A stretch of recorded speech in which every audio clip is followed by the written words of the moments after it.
நேயர்கள் அனைவருக்கும் வணக்கம். வெண்முரசு எழுத்தழல் அத்தியாயம் 22. முகில்திரை 15. பிரத்யும்னன் தன் படையை முதலை சூழ்கை என அமைத்திருந்தான். முதலையின் கூரிய வாயென புறவி நிறை ஒன்று ஆசுர நிலத்தை குறுக தரித்து ஊடுருவியது. அதன் 2 கால்களென வில்லவர் படை இருபுறமும் காத்து சென்றது. முதலையின் நீண்ட எலும்பு வால் என யாதவ காலாள் படை பின்னால் நெடுந்தூரம் நெளிந்து வந்து கொண்டிருந்தது. குளம்படி யோசைகளும் போர்க்கூச்சல்களும் கொம்புகளின் பிளிரல்களும் கலந்த முழக்கம் காட்டுக்குள் கார்வையை நிறைத்தது. ஆசுர நிலத்தின் அனைத்து காவல் மாடங்களிலும் எச்சரிக்கை முரசுகள் முழங்கத் தொடங்கின. ஒன்றுடன் ஒன்று தொட்டுக்கொண்டு ஒலி தொடுத்து அவை நெடுந்தொலைவுக்கு விரிய கரட்டுப்பாறைகளை கவ்வி உயர்ந்த மரங்களாலான கான் விரிவில் ஆங்காங்கே பரவியிருந்த 12 படைநிலைகளிலிருந்தும் அத்தனை படைகளும் போர் முரசுகள் முழங்க ஒலியால் தங்களை தொகுத்து கொண்டபடி சூழ்ந்து அணைந்தன. அவை ஒன்றுடன் ஒன்று உடல் கோத்து கொள்வதற்குள்ளாகவே ஓசைகளால் வானில் அவற்றின் உளவிசைகள் ஒன்றாகி எழுந்து பொழியத் தொடங்கின. பிரத்யும்னனுடன் இணைந்து கொண்ட அபிமன்யு 2 காவலர்களால் பின்னிறைக்கு இட்டுச் செல்லப்பட்டான். கால்களில் பாய்ந்த அம்புகளை அகற்றி மெழுகு கட்டு போட்டு கொண்டு புதிய புறவியில் ஏறி மீண்டும் முதலையின் மூக்குக்கு வந்தான். பிரத்யும்னன் முதலையின் வாலின் நுனியில் இருந்தான். கால்களென அமைந்த வில்லவர் படைகளை யாதவ படை தலைவர்களான பத்மனும் சக்கரனும் நடத்தினர். சென்று கொண்டே இருங்கள். எத்தனை தொலைவுக்கு ஆசுர நிலத்தை 2ஆக பிரிக்கிறோமோ அத்தனை தொலைவுக்கு அவர்கள் ஆற்றல் குறைகிறார்கள். ஒருங்கிணைந்து போரிடும் பொருட்டு வகுக்கப்பட்டது அவற்றின் சூழ்கை. நெடுக பிளக்கப்பட்ட அவை உதிரி திரள்களாக எஞ்சும் என்று அபிமன்யு கூவினான். செல்க செல்க செல்க என முழவுகள் ஆணையிட்டன. ஆசுர படைநிலைகள் அனைத்தும் 2 அலைகள் என இருபுறமும் முதலை மூக்கை தாக்கின. அவர்களை பின்னிருந்து தாக்கின முதலையின் கால்கள். மிக விரைவிலேயே உச்சக்கட்ட போர் தொடங்கிவிட்டது. காடுகளுக்குள் 2 படைகளும் ஒன்றுடன் ஒன்று முட்டி பேரொலி எழுப்பின. மரங்கள் உலைய, பறவை குலங்கள் எழுந்து வெருண்டு வானில் சுழல, விலங்குகளின் ஓலங்கள் கலந்து முழங்க, போர் ஒவ்வொரு கணமும் என உச்சம் கொண்டது. இருபுறமும் நிகராக வீரர்கள் விழுந்து படுவதை அபிமன்யு கண்டான். எண்ணிக்கையாலேயே அசுரர்கள் மேலும் எழுந்து கொண்டிருந்தனர். முதலை முகம் பிளவு மரப் பொறியில் என சிக்கி கொண்டது. அசுரர்களின் அம்புகள் நெடியவையாகவும் அவர்களின் தோள்கள் விசைமிக்கவையாகவும் இருந்தன. அம்புப்பட்ட எவரும் உயிர் எஞ்ச மீளவில்லை. பல இடங்களில் யாதவர் மண்ணில் ஆழப்பதிந்த அம்பில் கழுவேற்றப்பட்டது போல கோக்கப்பட்டிருப்பதை அபிமன்யு கண்டான். யாதவ படை நீரை அணுகிய நெருப்பென நுனி வளைவுகள் கருகி அணைந்து கொண்டிருந்தது. முதலையின் வால் வளைந்து வந்து அரைந்து தாக்குகையில் அசுரப்படைகள் சிதறும் என அவன் எதிர்பார்த்திருந்தான். மேலும் மேலும் அசுரப்படைகளின் தாக்குதல் கூடிக்கொண்டே சென்றது. முதலை தன் முன்னங்கால்களால் தன் முகத்தை பற்றிய பொறியின் பிடியை அரைந்து உடைக்க முயன்றது. மேலும் மேலும் திமிரி திமிரி சிக்கி கொண்டது முதலை. அதன் முன்கால்களின் விரைவு குறைந்தது. பின்னர் அது நிலைத்து பின்னகர தொடங்கியது. பின்னகரலாகாது. பின்னகர்வது கொலைக்குரிய குற்றம். பின்னகர்பவர்களை பின்னால் இருப்பவர்கள் வெட்டி சாய்க்க வேண்டும். ஆணை என்று அபிமன்யு கூவினான். இளவரசே, பின்னகர்வதும் போரே. உயிரோடு இருப்பது போரில் முதல் முறைமை என்றான் அவனுடன் வந்த படைத்தலைவனாகிய பீதாம்பரன். பின்னகரும் படை உள்ளத்தால் மேலும் விரைவாக பின்னகர்ந்து கொண்டிருக்கிறது என்றான் அபிமன்யு. பின்னகர தொடங்கிய படை நில்லாது. பின்னகருந்தோறும் எதிரி ஒன்று கூடுவது வலுப்பெறும் என்றான். நின்று பொருதுக. அத்தனை மரங்களிலும் அத்தனை பாறைகளிலும் ஒளிந்து கொள்க. பிரத்யும்னரின் முதலை வால் வந்து அறையும் வரை இப்போரை இங்கு நிலை கொள்ள செய்வது நம் கடமை. அவர்களை சூழ்ந்து சிட்டுத்திரள் என அம்புகள் மூச்சு சீரச் சென்ற மரங்களில் தைத்து அதிர்ந்தன. புறவி குழம்புகள் மிதித்து தழைத்த புதர்களில் ஊன்றின. மண்ணில் தைத்து புதைந்தன. யாதவர் மிக திறமையாக மரங்களுக்கு பின்னால் ஒளிந்து போரிட்டாலும் கூட அசுரப்படைகள் வளைந்து சூழ்ந்து கொண்டதனால் புறவிகளின் விழாக்களை கண்டு அம்பு தொடுக்க முடிந்தது. புறவிகளை தாக்குவதற்கென்று பெரிய உலோக நாக்கு கொண்டு நீண்ட அம்புகளை அசுரர் வைத்திருந்தனர். அவற்றில் கந்தகம் பூசப்பட்டிருந்தமையால் அம்பு தைத்ததுமே வலியுடன் அலறி துள்ளி குதித்து சுழன்ற புறவிகள் சூழ்ந்திருந்த அனைவரையும் நிலை கலக்கி காட்டிக் கொடுத்தன. நச்சு அம்புகள் பட்ட யாதவ வீரர்கள் மெல்லிய மூச்சொலியுடன் மண்ணில் உதிர்ந்தனர். பீதாம்பரன், இன்னும் 1/4 நாழிகை பொழுது கூட நம் படை நிற்காது. படைகளின் ஒலியிலேயே வீழ்ச்சி தெரிகிறது என்றான். கொல்லுங்கள், தாக்குங்கள், வெல்லுங்கள் என்ற ஒலிகள் நின்றுவிட, வலத்தே ஒளியுங்கள், பாறைகளுக்குள் பதுங்கிக் கொள்ளுங்கள், மரங்களுக்கு பின்னால் முற்றிலும் புறவிகளை ஒதுக்குங்கள் என்று தற்காப்பு ஒலிகளே சூழவும் கேட்டுக்கொண்டிருந்தன. அபிமன்யு, தாக்குக, முன்னேறுக என்று வில்லை தூக்கியபடி கூவினான். அவன் குரலை வாங்கி முரசொலியாக மாற்றி படைகளுக்கு அளித்து கொண்டிருந்தான். அப்பால் இருந்த முரசு காவலன் அவ்வொலியே அசுரரின் அம்பை ஈர்க்க முரசுடன் உருண்டு அவன் கீழே விழுந்தான். எங்கு சென்றிருக்கிறார்? இங்கு நாம் சிக்கிக் கொண்டிருக்கிறோம் என்று அவருக்கு அறிவிக்கலாமா என்றான் பத்மன்.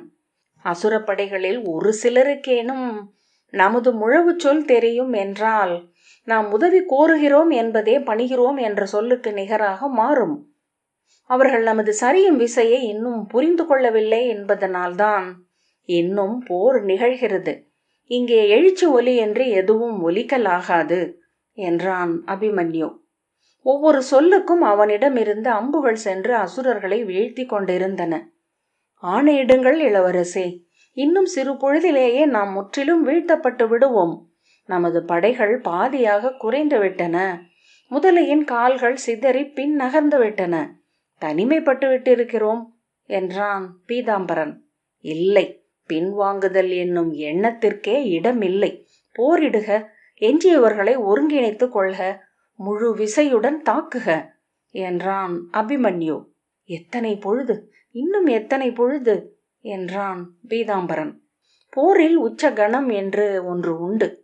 அங்கு எவ்வளவு நேரம் நிற்க முடிகிறதே என்பதே வீரம் எனப்படுகிறது என்று அபிமன்யு சொன்னான்.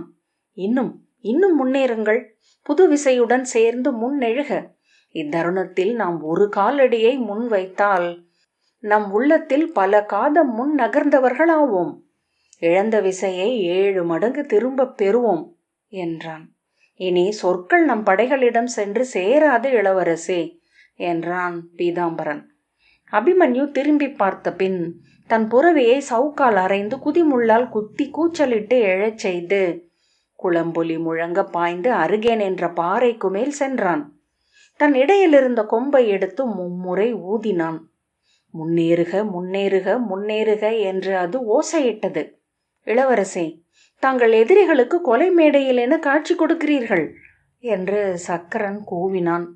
அபிமன்யுவை நோக்கி அம்புகள் பாய்ந்து வந்தன. அவன் வில் அனல்பட்ட நாகமென நெளிந்து துடிக்க, அம்புகள் நீர்பட்டு வெடிக்கும் பந்தத்திலிருந்து பொறிகள் என அவனிடமிருந்து கிளம்பின. அவன் புறவி 2 கால்களையும் தூக்கி கனைத்தபடி பாய்ந்து இறங்கி மரக்கிளைகளை ஒடித்து வளைத்தபடி முன்னால் சென்றது. அவன் அம்புகள் பட்டு அசுரர்கள் அலறி விழும் ஒலி கேட்டது. அவனுக்கு பின்னால் வெவ்வேறு இடங்களில் பதுங்கியிருந்த யாதவ வில்லவர்கள் அத்தருணத்தில் எழுந்த வெறியுடன் வெற்றிவேல், வீரவேல், ஆழி வாழ்க, வெண் சங்கு வாழ்க என கூவியபடி புறவிகளில் எழுந்து அம்புகள் பெய்து அபிமன்யுவை தொடர்ந்து சென்றனர். யாதவ படைகளின் அவ்வெழுச்சி அசுரப்படைகளுக்கு மேலும் புதிய பெரும் படையொன்று அங்கு வந்துவிட்டதோ என்ற உணர்வை அளிக்க, அவர்கள் ஒருவரோடொருவர் படைக்கலங்களும் கவசங்களும் முட்டி ஒலிக்க பின் நகர்ந்தனர். மேலும் மேலும் என வந்த அம்புகள் அவ்வச்சத்தை பெருக்க, கனம் கனமாக அவர்கள் அச்சமும் குழப்பமும் கொண்டு பெருகி பின் நகர்ந்தனர். அவ்வச்சமே அவர்களை வெறும் அம்புக்கான இலக்குகளாக ஆக்கி நிலத்தில் சரித்தது. தோழர்கள் விழும் தோறும் அவர்கள் அச்சம் பெருகியது. போர்வெறி யாதவர் புலன்களை உச்சத்திற்கு கொண்டு சென்றது. ஒவ்வொரு அம்பையும் தனித்தனியாக பார்த்து விலக்கும் ஊழ்க நிலையை உள்ளமடைந்தது. அச்சம் அசுரரின் அனைத்து புலன்களையும் மூடி பின்னகர்வதொன்றே குறி என்றாகியது. அவர்கள் கொண்ட பயிற்சிகளையும் படைக்கலன்களையும் கேடயங்களையும் அகற்றி வெற்றுடம்பென யாதவர்களுக்கு முன் நிறுத்தியது. அம்புகளுக்கு முன் ஊழால் செலுத்தப்பட்டு பணிபவர்கள் போல நிறை நிறையாக வந்து விழுந்து மடிந்து கொண்டிருந்தார்கள். அப்போரை ஒரு கணம் உள விளக்கத்துடன் நோக்கிய போது அபிமன்யு அசுரர்கள் ஓடி வந்து தங்கள் நெஞ்சை காட்டி அம்பை வாங்கி பலிக்குடை அளிப்பது போல் உணர்ந்தான். பல முறை ஒத்திகை பார்க்கப்பட்டு அதன்படி நிகழும் ஒரு தொல் சடங்கு என்றே அது தோன்றியது. ஒவ்வொரு விழியையும் நோக்கி மிருத்யு தேவி ஓசையில்லாத ஆணையிட்டாள். பணிக, படையலாகுக. யாதவ புறவிகள் விழுந்த அசுரர்கள் உடல்களின் மேல் மிதித்து மேலே சென்றன. அசுரப்படைகள் குவிந்து அணுகியதற்கு எதிர் திசையாக விரிந்து அகன்றன. படைகள் விலகுவதை தடுக்கும் பொருட்டு கூச்சலிட்டு கொண்டே இருந்த அசுர படைத்தலைவர்கள் அதை தவிர்க்க முடியாதென்று உணர்ந்து திரும்பிய போது யாதவர்களுக்கு மேலும் படைகள் வரவில்லை என்று புரிந்து கொண்டனர். படைத்தலைவன் சிம்ஹன் தன் சங்கை ஒலித்து படைகளை இரு பிரிவாக பிரித்து மேலும் விரைவாக பின் நகர வைத்தான். அப்போர் முகத்திலிருந்து எத்தனை விரைவாக அவர்கள் அகன்று செல்கிறார்களோ அத்தனை விரைவாக அங்கிருக்கும் மாயம் ஒன்றிலிருந்து விடுபடுவார்கள் என்று அவன் அறிந்திருந்தான். அங்கே மிருத்யு தேவி யாதவர்களிடம் எழுந்த பின் அவர்கள் கொல்பவர்களாகவும் அசுரர்கள் வீழ்பவர்களாகவும் மட்டுமே திகழ முடியும். அதிலிருந்து விலகியதுமே அம்மாய வளையத்திற்குள் என்ன நிகழ்ந்தது என்பதை அவர்கள் உள்ளம் பிரித்தறிய தொடங்கும். நாணமும் அதிலிருந்து சினமும் எழ வெறியென அவற்றை மாற்றிக்கொண்டு அவர்கள் நின்று விடுவார்கள். அத்தருணத்தில் மிகச் சரியாக எழும் அறைகூவல் அவர்களை பற்றி கொள்ளச் செய்யும். எரியென எழுந்து முன்னேறுவார்கள். காடுகளுக்குள் பின்னகர்ந்த அசுரர்கள் ஒருவரை ஒருவர் தோள் முட்டி ஒருங்கிணைந்தனர். ஒவ்வொருவரும் பிறரை உணர உணர அதுவரை அச்சத்தால் முற்றிலும் தனித்தவர்களாக இருந்தவர்கள் மீண்டும் திரள் என ஆயினர். படை என்ற தொகை விசையில் இருந்து தனித்தவர்களாகி எங்கிருக்கிறோம் என்றும் எதை ஆற்றுகிறோம் என்றும் அறியாது விழியும் செவியும் இழந்தவர்களாக மாறியவர்கள் திரள் என்றானதும் அப்பெருக்கின் ஒற்றை விழியும் ஒற்றை செவியும் கொண்டு பேருருவமாயினர். ஒரு சொல்லும் உரைக்கப்படாமலேயே யாதவர்கள் தங்களை விட சிறிய படை என்றும் விசையால் மட்டுமே வல்லமை கொண்டவர்கள் என்றும் அவர்கள் அனைவரும் புரிந்து கொண்டனர். அவ்வெண்ணத்தாலேயே மிக உறுதியாக தொகுக்கப்பட்டு வலுவான படை என்றாகி சீரான விரைவுடன் மீண்டும் அணுகி வந்தனர். அசுரப்படைகள் தங்கள் முன்னிலிருந்து சிதறி அகன்று செல்லும் தோறும் மேலும் விசை கொண்டு முன்னேறி வந்த யாதவர் மெல்ல எங்கோ ஒரு புள்ளியில் விசை இழந்து தளரத் தொடங்கினர். அவ்விசை அணையத் தொடங்கிய அத்தருணம் அனைவரிலும் ஒரே கணத்தில் நிகழ்ந்தது. அத்தனை பேரும் தாங்கள் சிறிய படை என்னும் எண்ணத்தை அடைந்தனர். வெற்றி என்பது கொலையும் தான் என்பதனால் கொலை மானுடருக்குள் ஆழத்தில் உறையும் ஒன்றை சலிப்பும் துயரும் கொள்ளச் செய்கிறது என்பதால் கணம்தோறும் அவர்களின் உள்ளம் தளர்வுற்றது. உடல் நான் தொய்ந்தது. அதை அறிந்த புறவிகள் நடை தளர்ந்தன.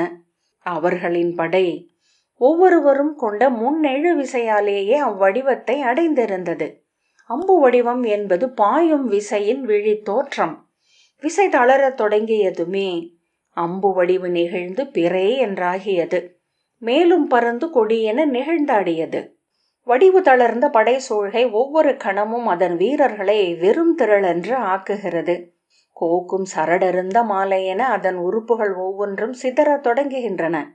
மிக விரைவிலேயே ஒவ்வொரு யாதவ படை வீரனும் தனியன் என்றானான். அக்கணம் வரை அவனை ஏந்தி வந்த பேரலையிலிருந்து விலகி பொருள் இழந்து உதிர்ந்தான். விழி இழந்து செவி இழந்து காட்டுக்குள் முட்டி மோதத் தொடங்கினான். அசுரர்களின் அம்புகள் அவர்களை வீழ்த்தலாயின. தன்னை சுற்றிலும் யாதவர்கள் புறவியில் இருந்து அலறி விழுந்து கொண்டிருப்பதை அபிமன்யு பார்த்தான். மீண்டும் ஒரு பாய்ச்சல் என்பது கடல் அலையின் உச்சி வளைவில் காலூன்றி மீண்டும் பாய முயல்வது போல. ஆனால் மீண்டும் பாய்ந்தாக வேண்டும். தன் உளவிசை ஒன்றினாலேயே இவர்களை முன் தூக்க முடியும். அவன் எண்ணியதை உணர்ந்தவன் போல, இளவரசே, மீண்டும் பாய வேண்டாம், அது தற்கொலை என்றாகும் என்றான் பீதாம்பரன். நாம் போராடியாக வேண்டும், முன் நகர்ந்தாக வேண்டும் என்றான் அபிமன்யு. தன் புறவையை சவுக்கால் அடித்து முன்னேறுக என கூவினான். அத்தருணத்தில் அவர்களுக்கு பின்னால் முழவுகளும் கொம்புகளும் போர்க்கூச்சல்களும் இணைந்த பெரும் முழக்கம் எழுந்தது. சக்கரன் முதலை வாள் சுழற்றி அறைகிறது என்று கூவினான். பத்மன், ஆம், இப்போர் முடிந்துவிட்டது என்றான். காட்டை தன் காலடியில் பரப்பி இருக்கும்படி ஓங்கி வான் தாங்கி நின்றிருக்கும் வேங்கை பெருமரம் கடைபுழங்கி பிற மரங்களை சுள்ளிகள் என ஒடித்தபடி நிலமறைந்து விழுவது போல பிரத்யும்னனின் படை அசுரப்படைகளை சிதறடித்தபடி ஆசுரத்திற்குள் புகுந்தது. முதலையின் முகத்தையும் முன்கால்களையும் கவ்வி உதறி கிழித்து கொண்டிருந்த அசுரப்படைகளின் முதுகை முதலை வால் சுழற்றி அடித்தது. எலும்பு வாலின் அடியால் நொறுங்கி சிதறி காடெங்கும் பரவினர் அசுரர். யாதவ படைகளின் படைப்பயிற்சியும் செய்தி திறனும் எண்ணிக்கையும் அசுரர்களை விட மிகுதியாக இருந்தன. அசுரர்களோ தங்கள் எண்ணிக்கையாலும் குருதி வெறியாலுமே போரில் ஆற்றல் கொள்பவர்கள். அவை இரண்டும் பொருளற்றவை என்றாக அவர்கள் சிறு குழுக்களாக பிரிந்து காடுகளுக்குள் ஓலமிட்டபடி ஓடிப் பரவினர். யாதவ படைகளில் ஒரு சாரார் நூலேணிகளின் ஊடாக மரங்களுக்கு மேல் ஏறி அங்கு இருந்து கொண்டு அம்புகளை விடுத்து அசுரர்களை கொன்று வீழ்த்தினர். காட்டுக்குள் யானை போர் நிகழ்வது போல மரங்கள் உலைய, பறவைகள் எழுந்து வானில் பரவ, அந்நிலமெங்கும் ஒவ்வொரு புள்ளியிலும் போர் நிகழ்ந்தது. மிக விரைவிலேயே அசுரப்படைகள் முற்றிலும் எதிர்ப்பை கைவிட்டுவிட்டு பின்வாங்கத் தொடங்கின. பின்வாங்கும் தோறும் அவை மேலும் நம்பிக்கை இழந்தன. எதிர்ப்பு இல்லாத போது விரைவு ஒவ்வொரு கணமும் மிக யாதவ படைகள் ஆசுர நிலத்திற்குள் கடந்து சென்று கொண்டே இருந்தன. உருக்க நகைத்தபடி சக்கரன் அபிமன்யுவிடம், மிஞ்சி போனால் இன்று மாலை, மெல்ல சென்றால் கூட இன்றிரவு சோனிதபுரியை அடைந்து விடுவோம். நாளை காலை பாணரின் அரண்மனை முகப்பில் யாதவ கொடி பறக்கும் என்றான். பீதாம்பரன், செல்வதற்குள் நாம் அசுரர்களில் பாதியை கொன்றழித்து விட வேண்டும் என்றான். முன்னேறுங்கள், முன்னேறுங்கள் என்று கூவியபடி அபிமன்யு கொற்றவையின் வெறியாட்டெழுந்த பூசகி என வில் நின்று துள்ள முன்னால் சென்றாள். விரைக, மேலும் விரைக என்று யாதவ படைகளுக்கு ஆணையிட்டு கொண்டும் வெறியுடன் நகைத்து கொண்டும் பொருளின்றி கூச்சலிட்டு கொண்டும் சென்றான். அவன் விழிகள் தெய்வங்களுக்குரிய வெறிப்பு கொண்டிருந்தன. அத்தருணத்திற்காக மண் பிளந்து எழுந்த பாதாள தெய்வம் போல் இருந்தான். அசுரப்படைகள் ஒவ்வொரு நிலைகளாக கைவிட்டு பின்னகர்ந்தன. பின்னகரும்படி ஒலித்து கொண்டிருந்த முழவுகளும் ஓயவே பிரிதொன்றும் செய்வதற்கில்லாதவர்கள் என அவர்கள் சென்றபடி இருந்தனர். வென்றுவிட்டோம், போர் முடிந்துவிட்டது இளவரசே என்றான் சக்கரன். அபிமன்யு அம்பு தொடும் இலக்குகளை கணம் முன் தொட்டு சென்ற விழிகளுடன், அசுரர்கள் என்றும் இங்கிருந்தார்கள். ஒருபோதும் அவர்கள் தாங்களே எழுந்ததில்லை. அவர்களை பேரரசாக ஆக்கியவர் ஒருவர். அவர் இன்னும் படைமுகம் வரவில்லை என்றான். அதை கேட்டதுமே அது மெய்யென்றுணர்ந்த சக்கரன் முகம் மாறினான். படைகளை நோக்கி திரும்பி வாளை சுழற்றி, முன் செல்லுங்கள், முன்னேறுங்கள் என்று கூவியபடி விரைந்தான். எதிர்காற்று பட்டு துணி திரள் போல முகத்தில் அறைய புறவியில் விரைந்து சென்று கொண்டிருந்த போது அபிமன்யு பாணாசுரரை பற்றி எண்ணிக்கொண்டான். பிரத்யும்னனின் படைகள் அங்கு வந்துள்ளன என்பதற்கு அவை யாதவ மைய நிலத்திலிருந்து திரண்டு வந்து கொண்டிருக்கின்றன என்றுதான் பொருள். அதை அறியும் அளவுக்கு ஒற்றற்படை அவருக்கு இருக்கும். கோகுலத்திலிருந்து அனிருத்தனை கவர்ந்து கொண்டு வந்து சிறை வைக்க முடிந்தவருக்கு விழியறியா ஒற்றர்களை ஒன்று இருந்தாக வேண்டும். அவர் பிரத்யும்னனின் படை தன் எல்லை கடப்பது வரை வாழாவிருக்க மாட்டார். இச்செய்தி சென்ற பின்னர்தான் அவர் சோனிதபுரியிலிருந்து எழுவார் என்பது மடைமை. என்ன என்ன, ஆம், அதுவே உண்மை என்று அவன் உள்ளத்தின் ஆழத்தில் பிரிதொருவன் குரல் எழுப்பினான். இது மேலும் மேலும் தங்களை உள்ளே கொண்டு வந்து சூழ்ந்து கொள்வதற்கான வழிமுறையா என்ன? அதை சொல்லாக்கியதுமே மெய்யென்றாகி தொட்டுவிடும் பாறை என கண்முன் நின்றது. அபிமன்யு கடிவாளத்தை இழுத்து புறவையை நிறுத்தியதை கண்ட சக்கரன் திரும்பி வந்து, இளவரசே என்றான். நாம் சூழ்ந்து கொள்ளப்பட்டிருக்கிறோம் என்றான் அபிமன்யு. எங்கே, எவரால் என்ற பின் சக்கரன் நகைத்து, அசுரர்களாலா? காற்றில் பறக்கும் பஞ்சுகள்.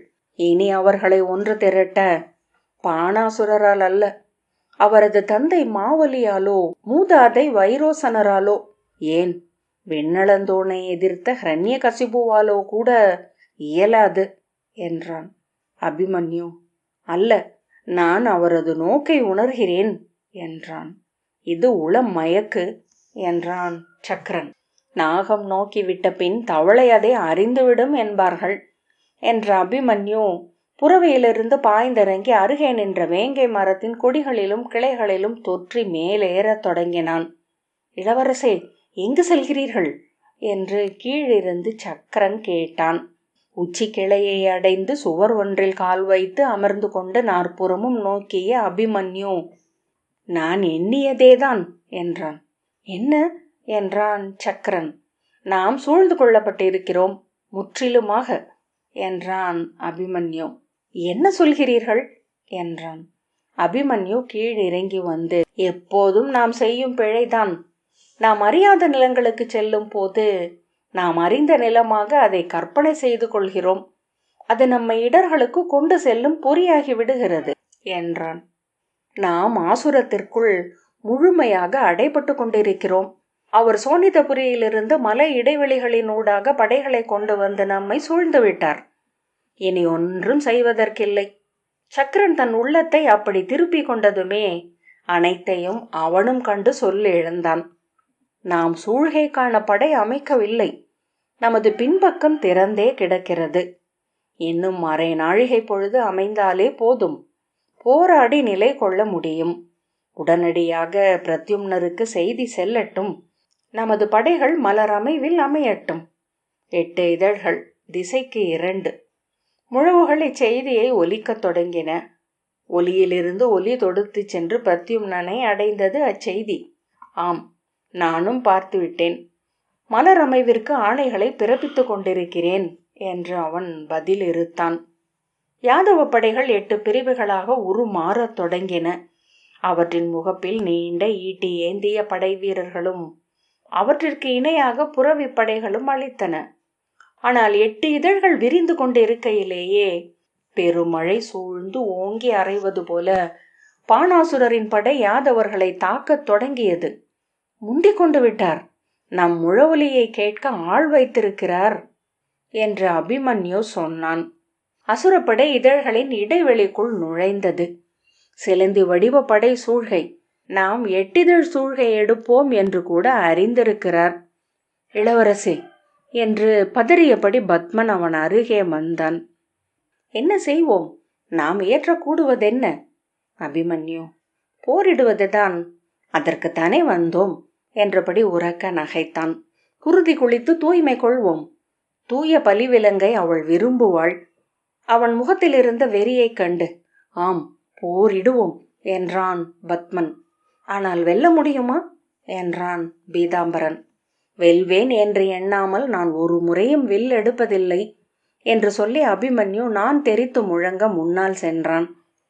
என் இருபுறமும் வீரர்கள் வரட்டும். என் அம்பரா தூளி ஒருபோதும் ஒழியாதிருக்க வேண்டும்.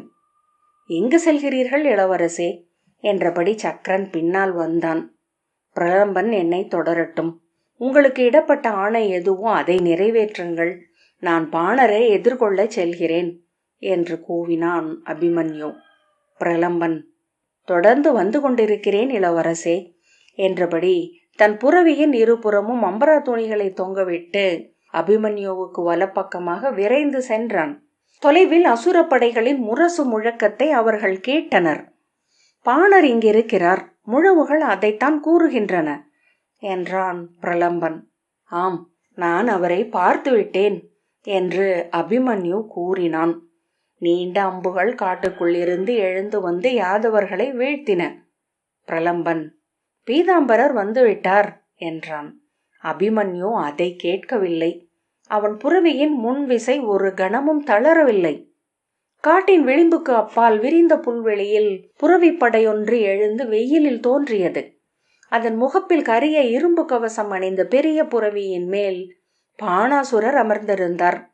காட்டுள்ளிருந்து வெளிவந்த அபிமன்யுவும் பிரலம்பனும் அவரை நேர் முன்னால் என கண்டனர்.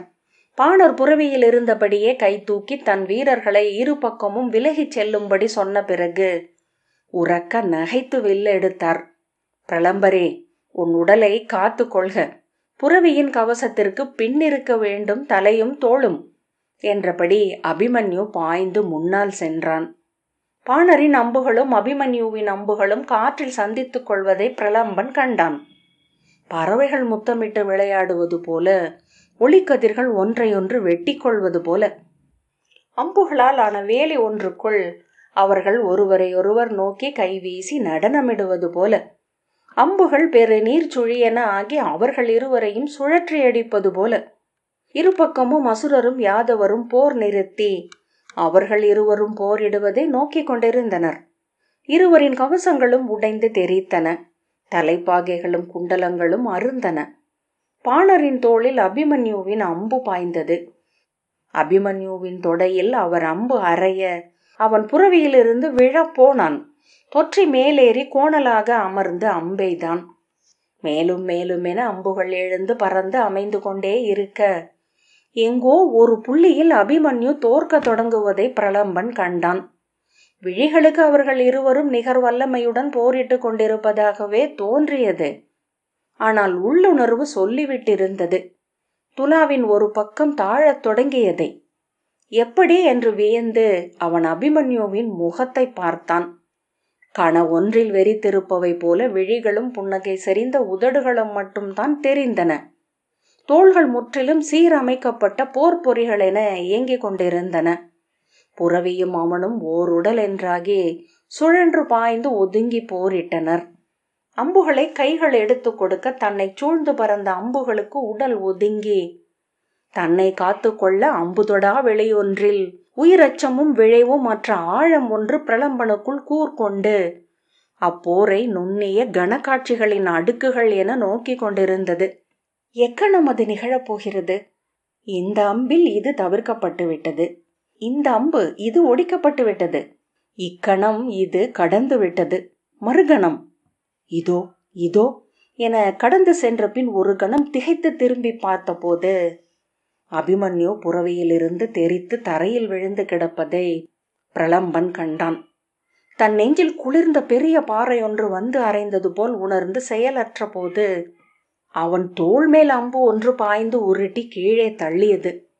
மண்ணில் அரைந்த முகத்தில் குருதி வெம்மை படிந்தது. குருதியுப்பை துப்பியபடி உருண்டு எழுந்து புதரொன்றுக்குள் நுழைந்து எழுந்த போது அபிமன்யு கையூன்றி புரண்டு எழுவதற்குள் பிறை அம்பு ஒன்றை எடுத்து வில்லில் பொருத்தி அவன் தலைக்கு குறிவைத்த பாணரின் கைகளின் விரைவை கண்டான். அம்பு எழும் கணத்திற்குள் வில் முறிந்து தெரித்தது. சினத்துடன் அவர் திரும்பி நோக்க படையாழி ஒளியுடன் சுழன்று மீண்டும் அவரை நோக்கி வந்தது. புறவையிலிருந்து பாய்ந்து பாணர் தரையில் விழுந்து புரள்வதற்குள் அவரது வலக்கையை வெட்டி அகற்றியது அது. பாணர் குருதியுடன் சேற்றில் விழுந்து இடக்கையை ஊன்றி உருண்டு புதர்களுக்குள் மறைந்தார். அசுரர்கள் போர்க்குரல்களுடன் திரும்பி நோக்கி திகைத்து விலகினர். காட்டுக்கு அப்பாலிருந்து பாய்ந்து வந்த புறவிப்படை ஒன்றின் முகப்பில் புறவியின் தோள் மேல் கால் ஊன்றி எழுந்து நின்று அணுகும் பறவை என பெருகி வந்த இளைய யாதவரை பிரலம்பன் கண்டான். இரும்பு கவசம் அணிந்த மார்பும் தலையும் நீரலை போல் ஒளிவிட்டன. படையாழி சுழற்சியில் உருமறைய ஒளி என்றாகியபடி அவர் கைகளில் சென்று தொட்டு எழுந்து சுழன்று வந்தது. எழுதழல் 22வது அத்தியாயம் இத்துடன் நிறைவு பெற்றது. நன்றி.